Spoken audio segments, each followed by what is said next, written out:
Now here's the third and the simplest of the three of John McKenna's jigs. And interestingly, this one is only played 8 bars and 8 bars. It's almost like there's no repeat.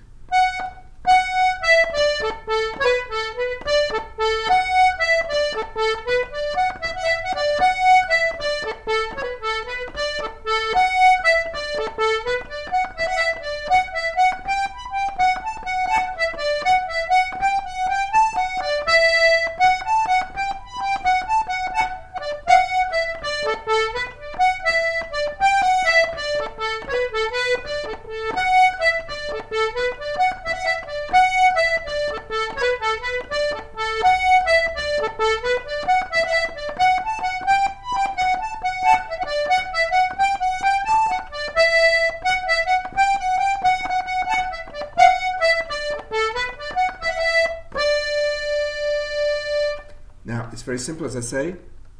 I like to grace that B there.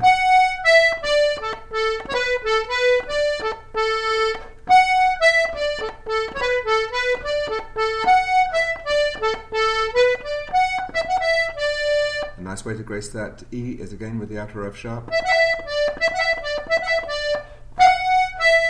You can start with a little slide onto the F sharp.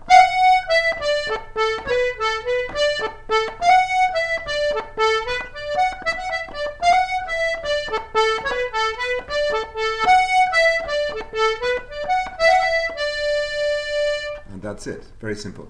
The second part, you can alternate how you do things. It's basically a series of F sharp, G, F sharp, and the notes you play in between can be either the higher notes,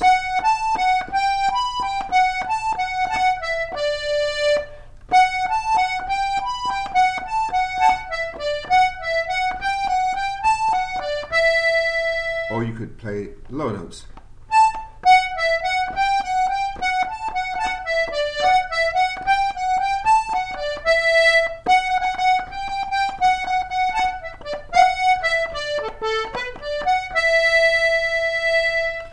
So that's basically it.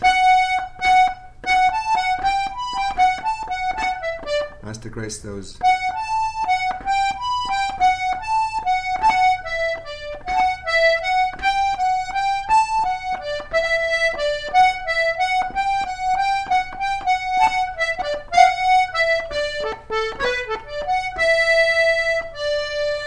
Now we might look at how to do a simple bass accompaniment.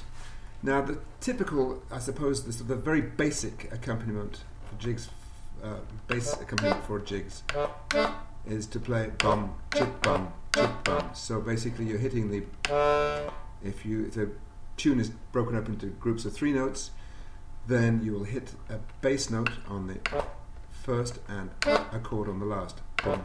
Da da da da da da da da da da da da da. So there's a note in the middle, da da da da da da, which doesn't get anything.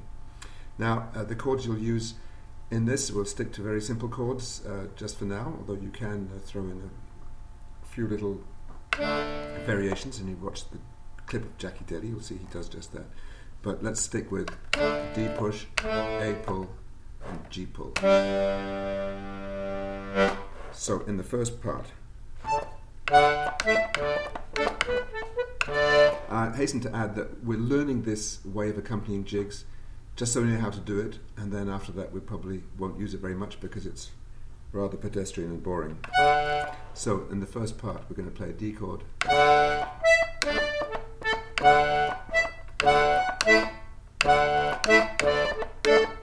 so for the first note, D bass. Now there's no middle note in this group, so we'll play an A chord pull against the E. This time we can miss out the notes, so we're playing a D chord.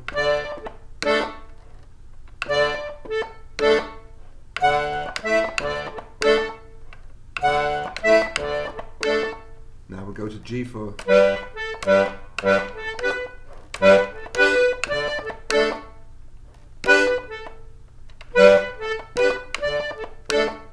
so that's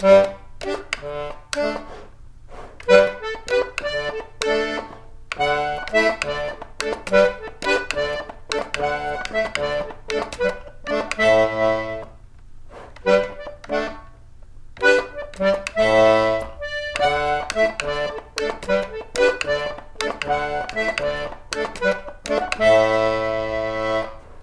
practice that until you can do it, and then we'll stop doing it. In the second part,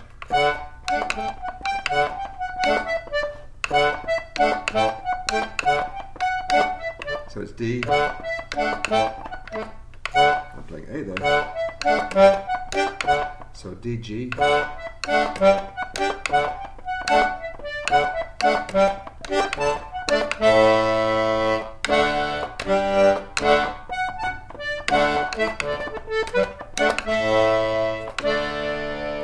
so that's a very simple basic accompaniment. In class we will look at how we might substitute block chords for some of those, and also how we might do little bass runs, things like that, which Jackie does in the YouTube clip. So there we are, John McKenna's jig number 3.